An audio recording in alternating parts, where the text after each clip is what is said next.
we understand, what leads to depression. Could we prevent depression?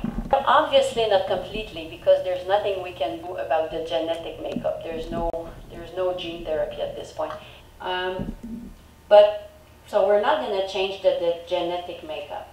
But definitely we know that stressful life events lead to an increased risk of developing depression. So in that area, there can be some good prevention work. Stressful life events have different meanings for different people. And with psychological work on that, this can decrease the impact that the stress will have. I'm giving you an example, losing one's job. If the job is the center of your life, if it's in your job that you get your sense of self-worth, your self-image, that you depend a lot on the reinforcement you get from that job, losing the job is going to be pretty horrible in terms of increasing the risk of depression. If you're able to reassess the importance you put on your job and be able to put more focus on other areas of your life as being also gratifying, losing the job is going to be stressful, but not as stressful. So when people experience a major stressful life event, they can be encouraged to assess or reassess how they put importance on that part of their life, and is this really a reflect of their values, or is there a mismatch there? Coping, there's a lot of interventions for helping people learn optimal coping strategies. In coping, the essence is, you have a stressful life event, so you try to assess, is this a stress I have any control over?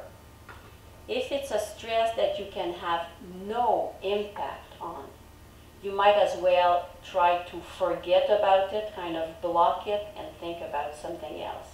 Whereas if it's a stress that you can have an impact on, then it's worth putting a lot of energy in changing that situation. So there's an assessment that has to be done, Is there something I can change here? If I cannot change anything, I might as well not ruminate about this. If there's something I can do, I should be investing energy there. Social support has been shown to make a lot of difference, not in everyone. Some people prefer other ways of coping with stress, but certainly in a lot of people, social support has been found to make a difference, and this is why groups such as this one are so important. Someone mentioned there was a study done in people who live to be 100. Some smoke, some don't, But apparently the one thing they had in common was the coping. I was not aware of that. That's very interesting. Okay, now how do we treat depression? So as someone mentioned earlier when we talked about light therapy, it's not because depression is in the brain and we can see a change in the brain that the intervention has to be a biological intervention or a medication. I'm going to give you an example of that. Again, that's imaging technique. So red is very active, green is less active. That's a psychiatric condition called obsessive compulsive disorder, where people ruminate a lot about all kinds of ideas. They're not able to stop. They wash hands compulsively or keep checking the door. They use that condition because the biological basis of that are quite well established. So you have someone here who has obsessive compulsive disorder before being treated, and you can see there's an area here which is red. It's hyperactive. They treat these people with antidepressants, with SSRIs, and what you can see after treatment, when the person is better, is that the area has become less active. Makes sense. Now, we also know that some people get treated for obsessive compulsive disorder with cognitive behavior therapy. So they took someone who's not medicated before therapy, Again, I mean, we say, you know, here it's yellow, it's not quite as hyperactive. They treat these people without any medication, and you can see that, again, the activity is reduced. So we're getting proofs now from imaging techniques that non-pharmacological interventions, psychotherapy, other, you know, social support, actually can have an impact on brain activity.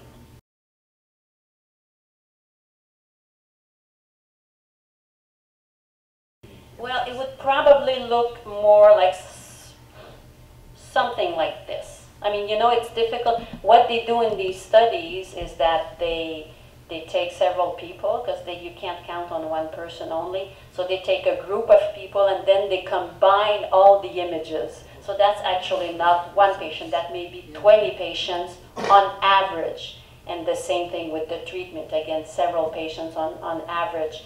So, you know, probably more something like this.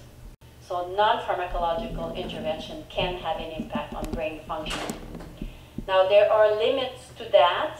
We certainly know that in very severe depression, people can't get out of bed, are unable to function, or when people are psychotic, they don't tend to respond well to psychotherapy only, because they're so into their own world that, in fact, it's difficult for them to take part in therapy. So definitely those people tend to require medication. Otherwise, other interventions have been shown to be effective. So I've talked about psychotherapy, but there's many ways in which people deal with the stress they experience in their life. Some people prefer exercise, and in fact, the antidepressant effect of exercise on mild to moderate depression has been shown, if exercise is your thing.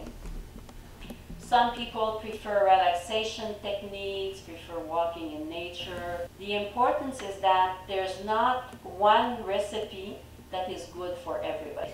So for some people, for example, social support works, so belonging to a support group is a very good thing. You cannot say from that, you know, you're depressed, you should be in a support group. You try a support group, you give it a few times, because, you know, novelty is always difficult. If it doesn't work for you, it does not work for you. It's important to encourage people to find something that makes them feel better. Spirituality, a very positive impact on mood. So people should try to find something that makes them feel better.